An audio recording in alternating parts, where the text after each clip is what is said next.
Okay, so without further ado, what we've all been waiting for, the interview with Junkyard Lipstick, all-female thrash metal band out of Cape Town, South Africa. Crack open a beer, drink whiskey, whatever it is you're doing, kick back, let's have some fun. This is Telegraph Radio with the Dean Machine coming at you live from London, UK.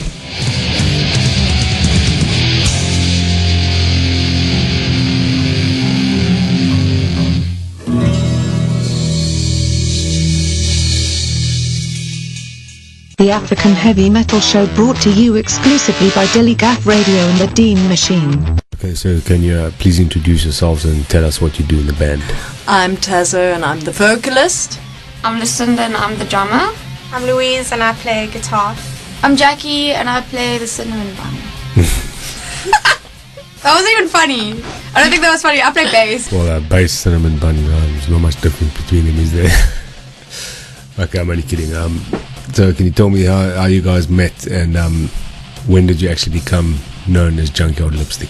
Junkyard Lipstick formed in 2011. I got a message from Lucy via Facebook asking if I'd like to come and join as a guitarist. At the time we had different members and we were playing punk. So we joined and this went on till about April 2012 when we reformed. We knew Louise because she had come to audition for guitar I think it might have been September, and we didn't stupidly take her on, but luckily we changed our minds and luckily Louise decided that she would like to come and play for us, which is great because she's awesome. And I've known Jackie for a long time, since 2010. We used to play in a band together with our friend Terry. Oh, the memories. Yes. And then I called Jackie up because she had also, her previous band that she was with also disbanded, and I called her up and asked if she would like to play, and the rest is history. Cool. So tell me how you guys came up with the name Junkyard Lipstick. Junkyard Lipstick. I think it was kind of a brainwave, light bulb moment. I was listening to Juliette and the Licks, Juliette Lewis's band, and she's always out there and wild, and we were looking for a name that will represent something rough but still feminine. So she's always wearing this red lipstick, and she's got a song called Junkyard Heart on her album called Terra Incognita. Cool. And I saw Junkyard, I saw the lipstick, and then the light bulb moment happened. Cool, pretty interesting. I always like to find out how bands got their name, especially a name like Junkyard Lipstick. Puts all sorts of imagery into my mind when I read that name. As far as I know, you guys are the first all-female metal band in South Africa. Is that correct? I know back in the day when I was around, there were a few bands that were fronted by females or had maybe a couple of female members, but I don't think there were any full female metal bands, let alone thrash bands around. Am I correct or am I wrong? I don't think it is. I know that there was one in the 90s. Don't ask me what their name was. I can't remember. What was it? I think it was Misery or something like that. Very cheerful band. And then there have been some female-fronted punk bands that have been around. I know that's not necessarily metal. I used to actually play for one called Mitsu, and they were going, I think, about in the early 2000s. And then we have bands like Cortina Whiplash. They're more rock and roll. Another interesting name. And we have... We've got Japan and I. Yeah, we've got Japan and I, yes, of course. And Theatre Runs Red. Theatre Runs Red. They're actually Chemistry. Yes, and then Conduit. So and Terminatrix. There's a lot of female-fronted bands. I'm sure somewhere out there probably is an all-female metal band. Maybe they're just hiding underground and. Maybe they live in the depths and they don't play shows. The Dragon Lair. That would actually be very cool. I would love that.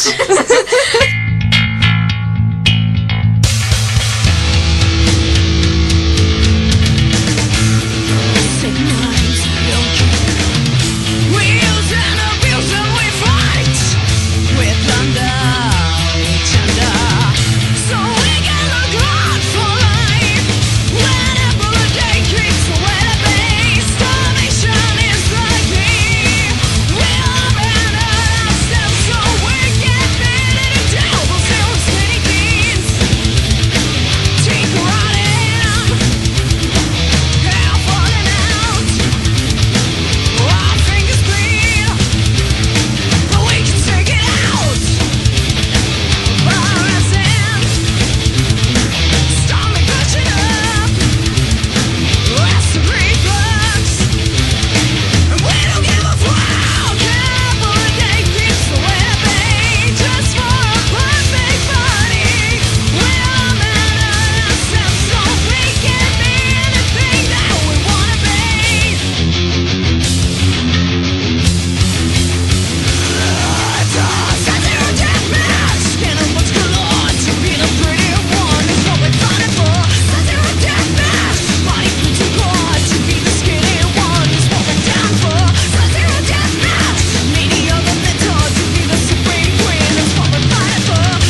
gone are the days when female metal bands were few and far between. You know, there's literally thousands out there now that are all female, or at least female fronted, or have more than one female member. And I know that's not the case in South Africa. What's the response from the South African media and industry and fans alike for an all-female metal band? What's it been like for you guys? That's pretty much sums it up. Yes. Can we keep that in? That actually, yeah, please. That actually sums it up. Pardon, by the way. I think it's been quite 50-50. Yeah. I think there's people that really like us and go ape shit at our gigs and mosh and just really get into the music, because I mean that's what it is all about. What it all. Yeah. You know, but there are people that I think really hate us and don't think we belong on the stage. I don't know why. You know, if we don't like something, we're not really vocal about it. We just kind of ignore it and move on. So yeah, screw them. What I've noticed is that there's no middle ground. Still, actually, that's true. It's either people absolutely love it or they can't stand it at all. Love us or hate us. But that being said, it doesn't really bother us that much because we're having fun and we're not going to stop. Amen to that. So there. Is Joburg still the metal lab of South Africa? I mean, when you guys play there, do you sell out? Do the gigs sell out? we've only toured there once before. That was last year in May. Both gigs were pretty well attended. We played Boston Rock Lounge on the Friday night. We had our first circle pit at that gig. That was awesome. Oh yes, we did. So yeah, I think Joburg people are a little bit more open-minded, or I don't know if it's just, you know, something they haven't seen before, or, you know, maybe people are just really much more into the music there. And then the second night we played the Emlith Arts Expo at the Bulmer Lounge, which was pretty much the same reaction. People loved us. It was great crowd. Almost find that, you know, there's no bullshit there. People are a lot friendlier up there in general. I don't know if there's something in the water or something there. Or not in the water. Nicer. I don't think Joburg is the metal hub though. There's a lot of Cape Town metal bands. Cool. I'm actually keen to say that in Joburg, even though there is a lot of bands, there's still more fans than bands. Where in Cape Town, I think every second person or everyone I actually know is in a metal band, you know. So maybe, you know, we need a little bit more fans down here in Cape Town, you know, because, I don't know, there should always be more fans than bands. Yes, it's bands playing to bands. So it brings back some memories of playing in Joburg back in the day when it was just us playing to our girlfriends and the other bands. But whatever, you know, we soldiered on and kept going.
Okay, so for those of you that are just tuned in, we're interviewing Junkyard Lipstick from Cape Town in South Africa today, and that track you just heard was the first song from their debut album called Hellbent.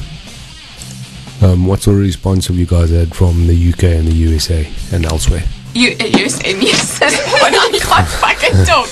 I don't think the questions need to be read out nicely though, do they? Answering by USA, let me just answer the fucking question. Yeah. We've had quite a few sales from the UK and the US. We've had quite a few reviews as well. We've been featured on some blogs, some radio stations. We update our site regularly with this this type of information, so people can see that, you know, our music is spread worldwide. Yeah, I think there's a lot of people that are keen on us in the USA. I would love to do a tour there one day when we've got the cash. But yeah, I'm quite happy with the response. Obviously, everybody would like a little bit more. You know, I don't think you can ever get enough response from overseas, and trying to get that attention Very difficult proves nowadays. to be challenging and difficult and a lot of hard work. But we seem to be on the right track. Yeah, well, keep going on that track, because I think you're doing pretty well so far.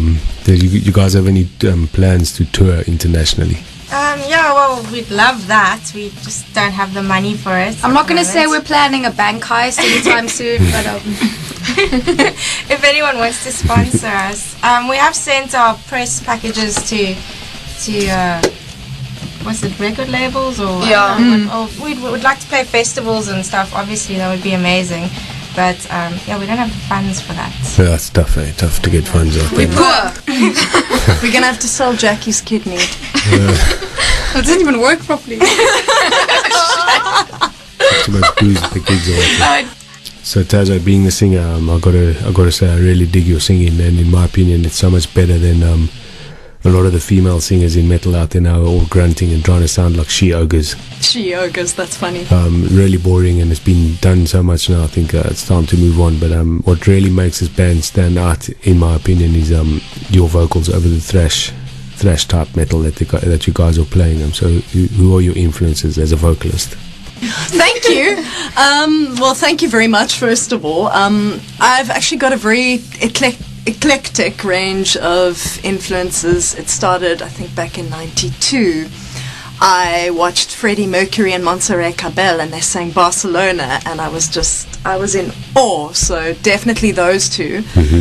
And I used to steal my mum's Eurythmics records, and I used to pretend I was Annie Lennox, so she's awesome. Got something to do with that. And then as I got older, I got into heavier music. For example, I loved Iron Maiden, I loved Man of War, and I absolutely loved Judas Priest. So I would have to say that Bruce, Rob, and Eric Adams, definitely. Wow, great those influences. Three. I love those guys. Yeah, I love them too, man. Some of the best vocalists you've mentioned, they're top of the game in metal.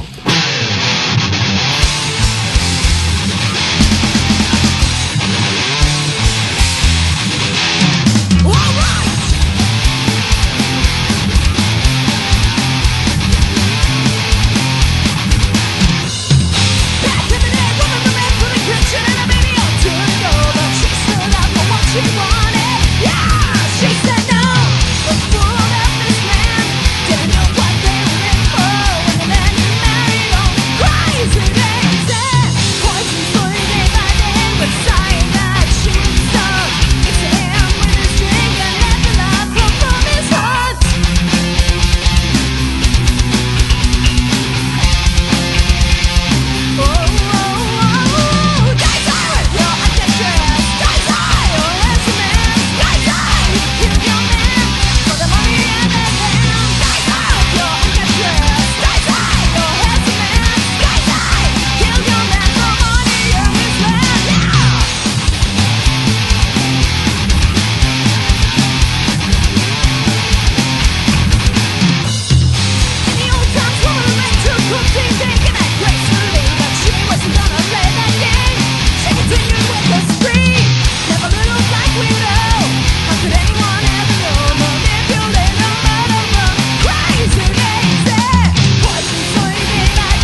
Louise, you write some killer guitar riffs. I've got to say, there's a cool mix of old school and new style riffing going on across both of the albums that you guys have sent me. Who are your guitar heroes? Thanks. My musical preferences are very varied. I like a whole bunch of different stuff, and That's good. I'd say that everything is pretty much polar opposites. How can I say it? Boring. I really like a lot of technical stuff which doesn't shine through in my music, like Necrophagist, for instance, but what you could maybe pick up in my influences would range from Immortal or even Dave Mustaine, Megadeth sounds. I like to watch Andy James tutorials, so he's pretty much a hero in my eyes. He's awesome. Well, nothing wrong with a bit of Dave Mustaine and Immortal. Another band I dig a lot. I like a lot of black metal, especially old school black metal. And some of the influences are here in your riffs are from your debut album, track number 4, a song called Bust, that I seem to hear a lot of old school black metal influence in there. So let's go ahead and take a listen to that track.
Lucinda and Jackie, you guys hold the fort, being the rhythm section of the band, really tight together. Fucking A. I've got to say, solid foundation for the riffs and the killer vocals that Louise and Taz are throwing down over the music. Who are your influences? I like Tool Yeah, me too. and other bands. Damn it. My bass influences. Yeah, who influences your bass playing? Oh yeah, I like Metallica. I like Tool. I like Catatonia. Really like deathcore. Woo! Everyone hates me now. I also dig some deathcore. I like rap. I like rap. I do. I'd like to send a shout out to Lil Wayne if he's out there. I think he loves us. Lil Weezy, or Tunchi, or Are you done now? Nani. That's all his names. Like, I'm just trying to like mention the dude here. Are you done now? Yeah. From a drumming perspective, my drumming heroes are Dave Lombardo, Charlie Benante, Igor Cavaliera. I love their style. I love the fact that they use their toms.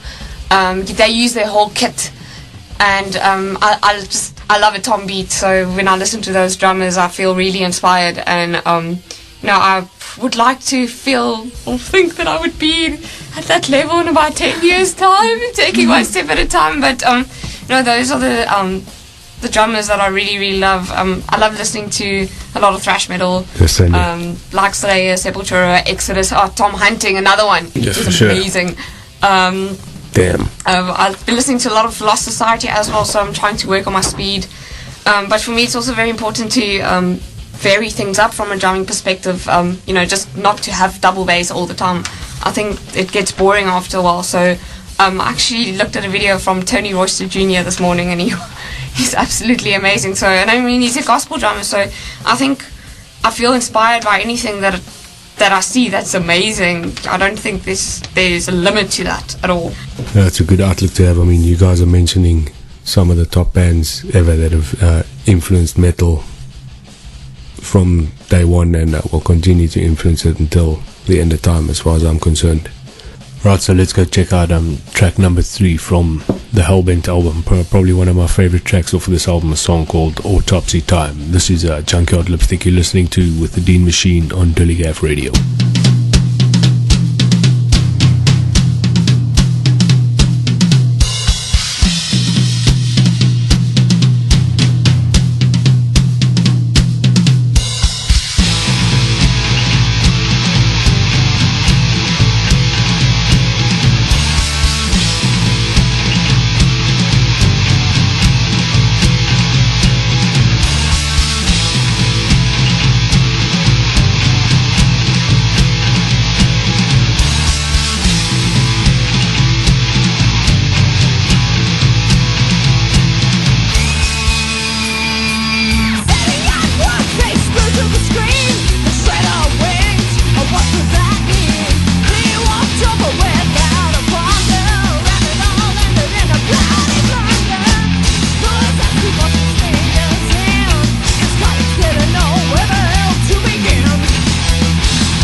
Body dump.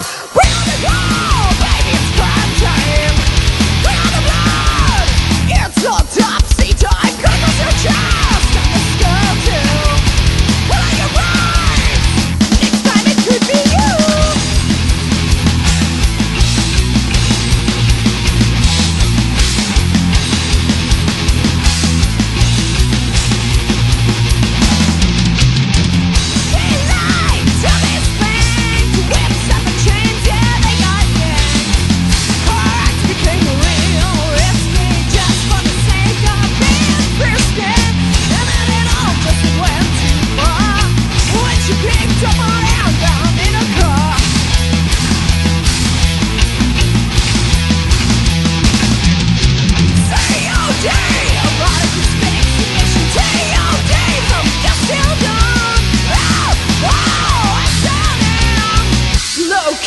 A public lawn, bring on the goal, baby, it's crime time.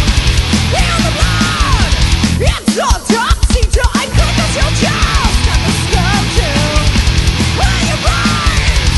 Next time it could be you.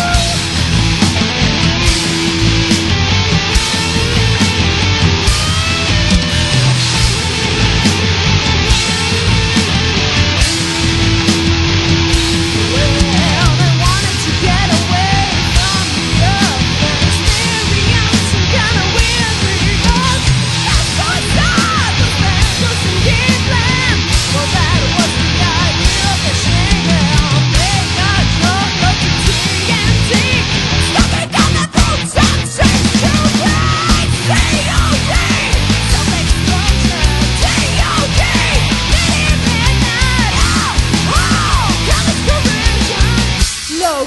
Russian bedroom bomb site. Bring on the gold, baby, it's crap time. Bring on the blood, it's autopsy time. Goodness, your chest and the stuff too. Pull your brains, next time it could be you. So bring on the gold, baby, it's crap time.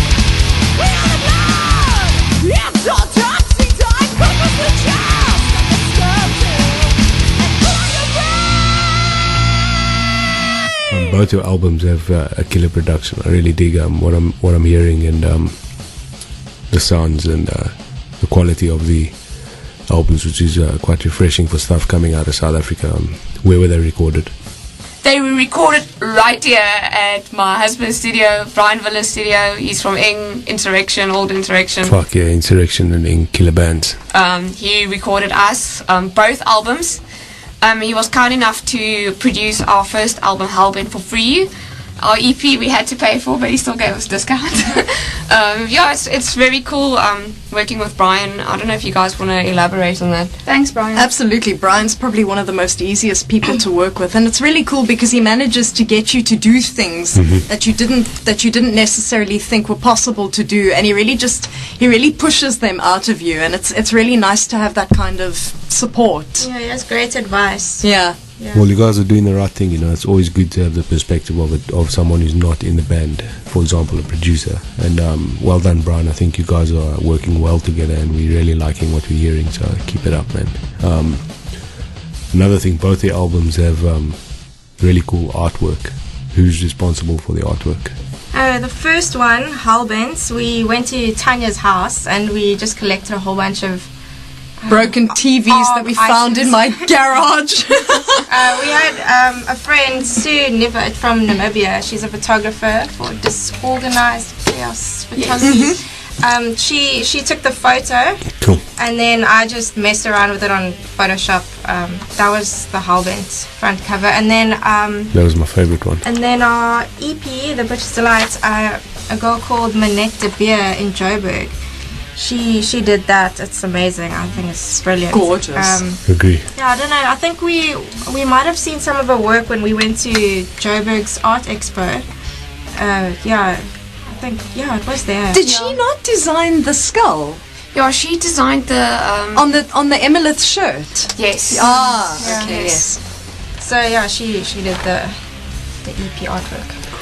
They're both very cool. I dig the Hellbent one the most, but the latest one for the EP is also really, really cool. For those of you listening out there want to check out the artwork, you can go to worldwideweb.junkyardlipstick.com or look them up on Facebook, and I suggest you can go and check this artwork out that we're talking about. Speaking of the new EP, one of my favorite tracks of Junkyard Lipstick of all time is number 5 off of their House of the Holy, which is, I think, if I remember correctly, was a single you guys released before the actual EP came out. EP called The Butcher's Delight. Let's check out track number 5 called House of the Holy. This is Junkyard Lipstick. Killing must feel good to God too. He does it all the time. And are we not created in His image?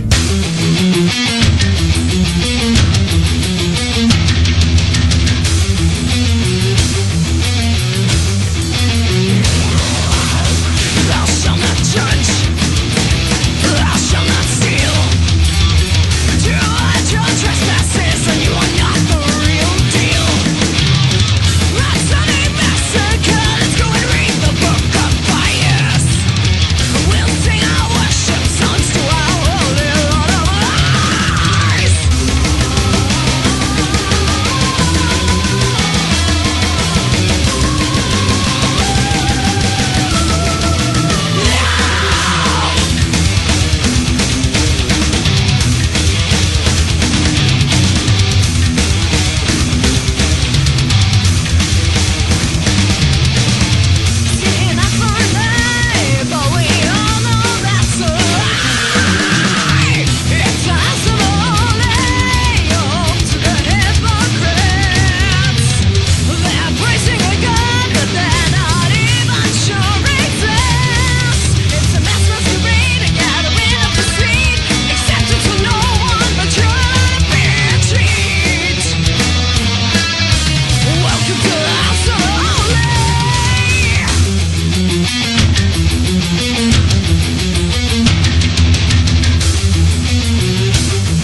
can you guys tell us what have been some highlights for Junkyard Lipstick, and also what has been your ultimate lowlights?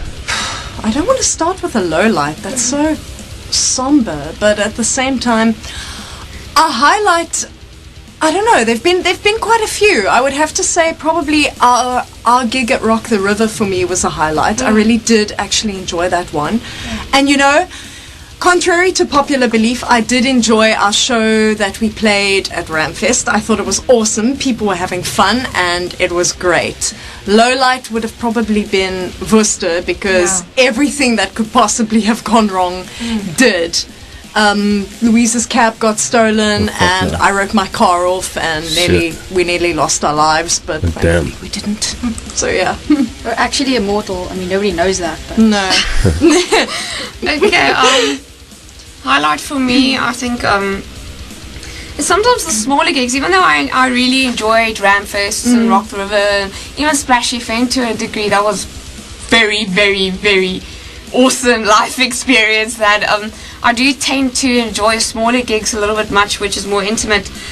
We've had 2 gigs at Raw that really stood out for me, which was, the first one was the Women in Metal gig that we organised and hosted for the first time last year.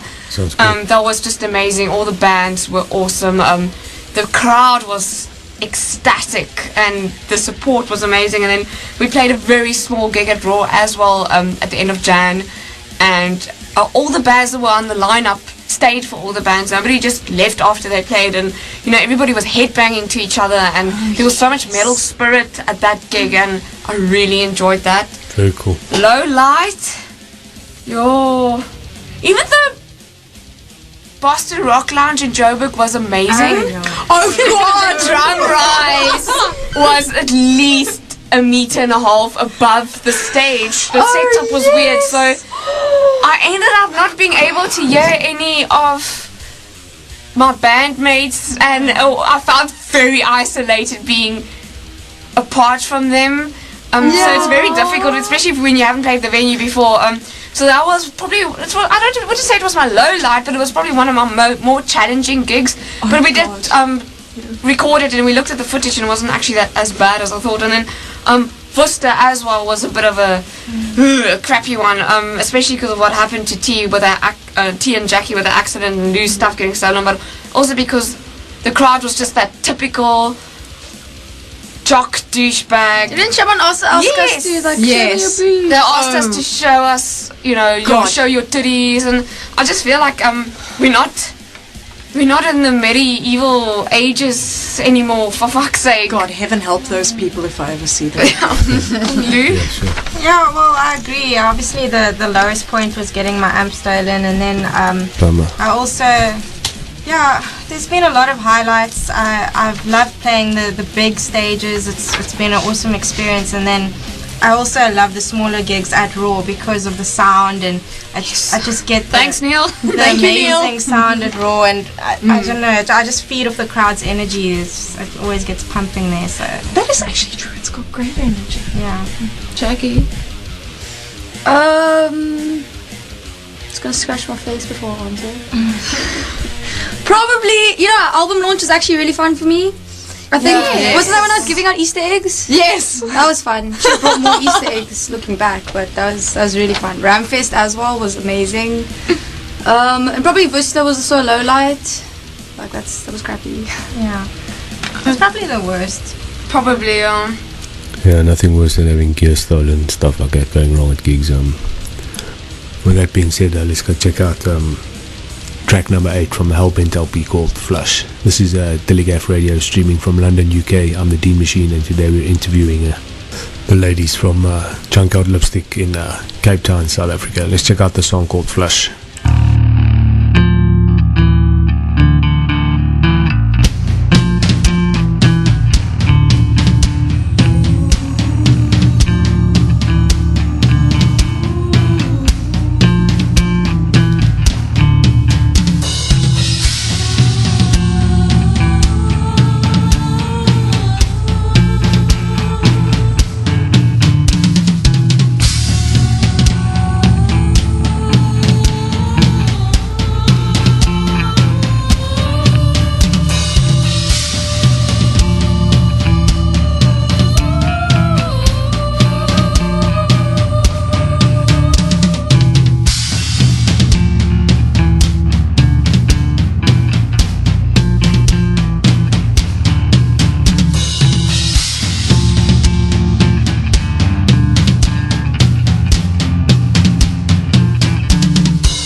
Metal Horizon from Botswana recently marched and protested against the abuse of women and children in Botswana and in Africa.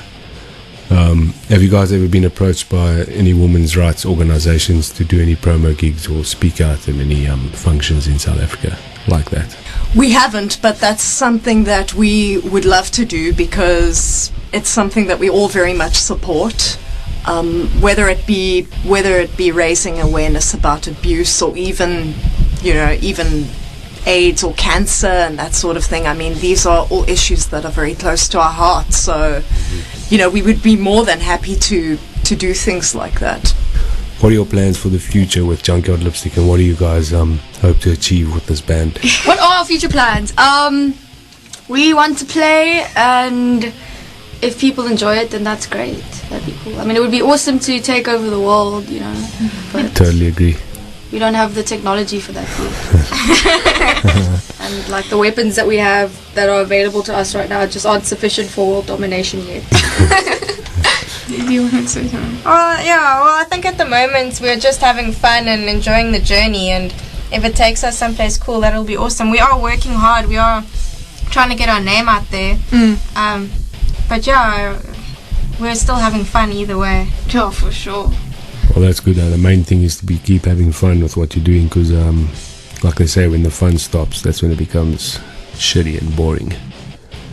I'm sure there must be a lot of young women wanting to form metal bands in South Africa, or that actually have formed bands hiding away in their garages, like you stated earlier. And I bet you guys are someone they look up to. What sort of advice would you give a young band starting out in South Africa? Play bass. People are always looking for bass players. It's the best piece of advice, unless everyone takes it. Because then everyone will just play bass. Go on stage and play an instrument. Don't take your clothes off. Yes. No, we can edit that one. No, we're leaving that one in. No, I think that if people are looking to us as an influence, that's fantastic. Definitely. Yeah. All I can really say is if music is in your heart and you want to play and it's really what you want to do, then don't let anybody stop you and just go and do your thing. Yeah, I think with Junkyard Lipstick, it's, for me on a personal level, it's important to let girls realize that they don't have to be the token hot girl in the metal scene, there's more to life than being good looking or whatnot, and and a lot of girls come into the metal scene because it's a trend, it's a fashion thing, or they feel like being rebellious. And with us, I've always wanted to inspire girls to pick up an instrument and show them that they don't have to be afraid of playing in a boy's world. Cool. Yeah, I would say just do it and practice. If you're not going to take a chance, if you're not going to ask, if you're not going to try, then you can't sit back and complain. So, just try your best and don't let anybody ever tell you that you can't. And just remember, ladies, looks fade, and after that there better be a beautiful brain to take its place. The census taker once tried to test me. I ate his liver with some fava beans and a nice Chianti.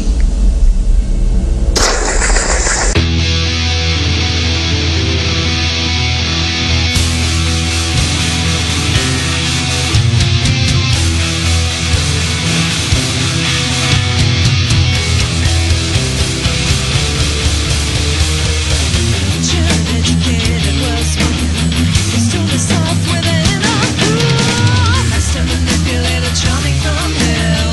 Foxes you in with the malicious smile.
Who writes your lyrics, and what do you get inspiration from for your lyrics? I think it's weird. It's like I get inspired by something. Like, I mean, a main thing for me is gore or things that make me angry. You know, like Richard the Light is about Hannibal Lecter, but, you know, it's about his character, how he's classy and he's manipulative. And, yeah, I basically, I see something and I'm inspired and I write about it. And that's just the process for me. Also to raise awareness about political and social issues in our country, like protests and pudding. And we've had a spat of protests the last, actually 2-3 years. It's been going on for years, and it's really sad. And hopefully with our elections coming up now on the 7th of May, people will vote for change. Well, we certainly hope that they will, even all the way here in England. We're hoping that people in South Africa vote for a new government, because clearly things aren't happening there, but that's a whole nother topic. But on that subject, let's go check out track number 7 from the Hellbent LP called Dear Mr. P. I take exception to this. I take exception to this. Not a politician when it costs another scandal. More corruption in the power is beyond too much enough. To those who lack national, simply don't give a shit. The sheep vote them in, blinding them into promises. Dear Mr. President, we've got a situation. And dear Mr. President, there's a complication. Dear Mr. President, we've got a situation. And dear Mr. President, there's a complication.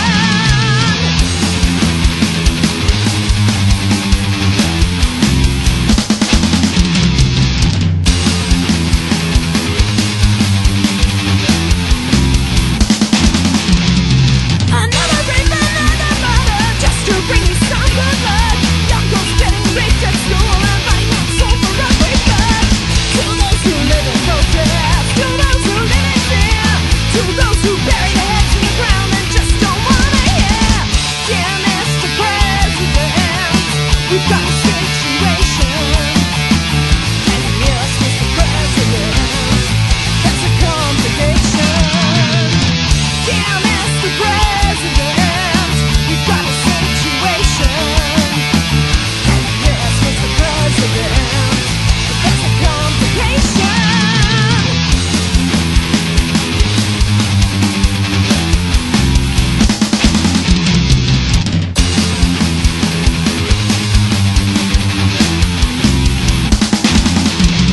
Another breaking story, did you see it on TV?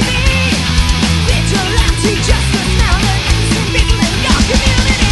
Media brainwash the masses and they see the wrong with them. It's a never-ending cycle, but not enough to blame ourselves. Into this despair, there's no freedom. Don't feel well enough.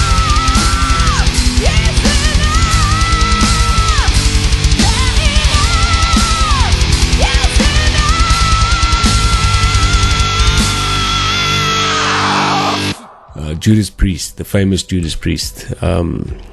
They lived in a van literally for 10 years. They lived in a van touring around England, playing club circuits and that, before they actually had their first big hit and actually started becoming famous. Do you guys think you could do that? Could we live in a van for 10 years without hating each other? That is pure dedication. I don't know. Indeed. I don't know if I could live in a van. Jackie's for 10 farts years. would really stink us They're quite powerful. They're powerful things. They are actually. Not to be toyed with by mere mortals. One of our weapons of mass destruction and world domination. It is, honestly. Jeez, I don't know what you eat sometimes. Fucking hell. Sorry. I don't think Yeah, please don't fucking I don't swear. think we'll be able to do that, because one of us will just come up with a plan or something will happen. I think we all have, except for Jackie who's still studying, we all have full-time jobs, you know, and we're all quite settled. And I'm actually quite proud of this. You know, we're all very independent in this band. Yeah. You know, 3 out of the 4 of us, Jackie's still at home. It's fine. And I think it's one of the main things that drive the band as well. But living in a van for 10 years with these girls, I don't know. Hey. I don't know. I mean, on the one hand, that's pure dedication Who's from gonna Judas cook? Priest, but on the other hand, wow. Yeah, I 'Cause I'm don't not know gonna if I cook. could do that. I'm not cooking. Jeez, okay.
Very cool track there, Bioterror. It's track number 1, taken from the latest EP from Junkyard Lipstick called The Butcher's Delight.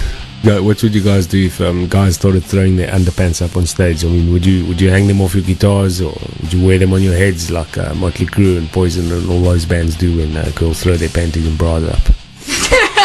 Do guys throw underwear? No. I mean, I don't actually know any guys who do that. Thank God. Unless they're batting for the same they team, can't- which is fine. I wouldn't be happy about it. I'd wear them as a mask and then cut out holes and pretend I'm a Mexican wrestler for the rest of the show. I think that would be the only appropriate thing. Jizz underpants don't really do it for me. No. The stains mean There must that be some comes kind of from the fetish heart. for that, eh? There's always a fetish for options like that. Yeah, no. I don't know about this question. This is weird. I mean, do people do that? You sure they do? Actually, I want to know, do people actually do that? Because Yep. I don't actually know anyone who does Well, that. you know, it depends if they're wearing it at the moment, because then they would have to like take their underpants off in front of everyone, which I suppose is a gift in itself. Yeah, that Maybe we should cut that out. Wow. Yeah. If you're a guy taking off your underwear, you should be really confident in that. Yeah, man, I had to ask that question, and to answer, I think it was Tazo there. That yes, people do that. I mean, you just got to go back and look at some 80s and 90s metal videos from bands like Kiss and Motley Crue, Poison, you name it, Def Leppard, those kind of bands. There was plenty of women that threw up their underwear on stage. But yeah, you're right. It would be quite funny to actually see a guy doing it. And I seriously doubt people like Lita Ford or Angela from fucking Arch Enemy or any one of these Liara or any one of these female singers out there would hang those underpants from their head or from their guitar. Although you never know, the world's full of interesting characters and funny people.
So far, I've had great feedback from the people listening to Telegraph Radio whenever I've played Junkyard Lipstick. They've really enjoyed what they've heard so far from you guys, and hopefully we'll be getting more great music from you guys in the future. Do you have anything to? Do you have any messages for the listeners of Telegraph Radio? Buy our things, please. Thank you. Send us cake or non-perishables if you're from really far away. Thanks for listening to us. Our album and EP is available from our website www.junkyardlipstick.com. Thanks for the support. It's great to have to hear from people overseas that like us. It's actually fucking awesome. Yeah, it's very refreshing. So thank you very, very much, and just keep on listening, and yes, buy our stuff. So there you have it, people. The wonderful Junkyard Lipstick. We're going to be playing some more of their music just now. Keep listening. I hope you've enjoyed this interview so far. I just want to say thanks to the ladies in Junkyard Lipstick for taking the time to record this interview all the way down in Cape Town. And all the best, guys, and keep on thrashing, man. I certainly look forward to more music from you guys, and hope to see you touring Europe and America pretty soon. Junkyard Lipstick. Thanks, Dean! And thank you so much for the support, and remember, keep it metal!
Track called Protest and Pudding, last song on the Butcher's Delight EP. This is Dean Machine streaming out of London, UK, with Junkyard Lipstick from Cape Town. Hey, we're Junkyard Lipstick, and you're listening to Dilla Gaffrey. That was so